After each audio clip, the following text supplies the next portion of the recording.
అందరికీ నమస్కారం. భగవద్గీత 18వ అధ్యాయం మోక్ష సన్యాస యోగంలో 5వ శ్లోకం.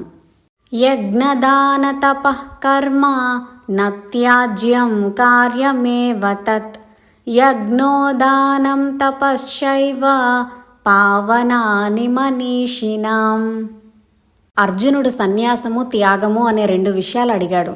కానీ కృష్ణుడు త్యాగము అనే పదం గురించి మాత్రమే వివరణ ఇస్తున్నాడు. అంటే సన్యాసము త్యాగము రెండూ ఒకటే, వేరు కాదు. సన్యాసమే త్యాగము, త్యాగమే సన్యాసము. ఈ రెండింటిలో ఉన్న భావము తనకు ఉన్న దానిని విడిచిపెట్టడమే. కాబట్టి ముందు త్యాగం గురించి వివరణ ఇస్తున్నాడు పరమాత్మ. అంటే సన్యాసం గురించి కూడా చెబుతున్నాడు అని మనం భావించాలి.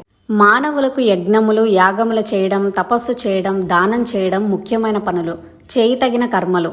వాటిని ఏ పరిస్థితుల్లోనూ విడిచిపెట్టకూడదు. అవన్నీ చేయతగ్గ కర్మలే. జ్ఞానులు కూడా వీటిని ఆచరించాలి. ఎందుకంటే యజ్ఞములు తపస్సు దానములు మనస్సుకు పవిత్రతను, శాంతిని, చిత్తశుద్ధిని చేకూరుస్తాయి. అలా కాకుండా ఏ పని చేసినా దానికి ఫలితం వస్తుంది. ఫలితం వలన బంధనం కలుగుతుంది. కాబట్టి ఏ పని చేయకూడదు అని చెప్పడం దారుణం. ఈ సిద్ధాంతం మనుషులను సోమరులుగా తయారు చేస్తుంది. కాబట్టి గృహస్థు కానీ జ్ఞాని కానీ తనకు విధించిన కర్మలను చేయక తప్పదు. నాకు అంతా తెలుసు, నేనేమి చేయకపోయినా దోషం లేదు అని ఏమీ చేయకుండా ఉండకూడదు. కాకపోతే యజ్ఞ దాన తపస్సులు నిష్కామంగా ఎటువంటి ఫలితం ఆశించకుండా చేయాలి.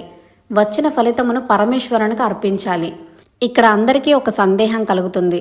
సన్యాసులు అన్నీ వదిలివేయాలి కదా, మరి ఇలా యజ్ఞాలు యాగాలు తపస్సు దానములు చేయమని పరమాత్మ చెప్పడం ఏమిటి అని అనుకోవచ్చు. ఇక్కడ మనుషులు 2 రకాలు. యోగారూఢులు, జ్ఞాన సంపన్నులు. వీరికి ఏమీ అక్కర్లేదు, ఏమీ చేయనక్కర్లేదు, జీవన్ముక్తులు. ఇటువంటి స్థితికి చేరుకున్న తర్వాత ఈ యాగములు తపస్సు దానములు ఏమీ చేయనక్కర్లేదు. కానీ అర్జునుడికి కానీ మనలాంటి వారికి కానీ ఇంకా పరిపూర్ణమైన జ్ఞానం రాలేదు. మనం ఇంకా యోగారూఢులం కాదు. కాబట్టి మనకు యజ్ఞయాగములు దానములు తపస్సు చేయాల్సిన అవసరం ఉంది. ఎందుకంటే ఇవి మన మనస్సును పవిత్రం చేస్తాయి.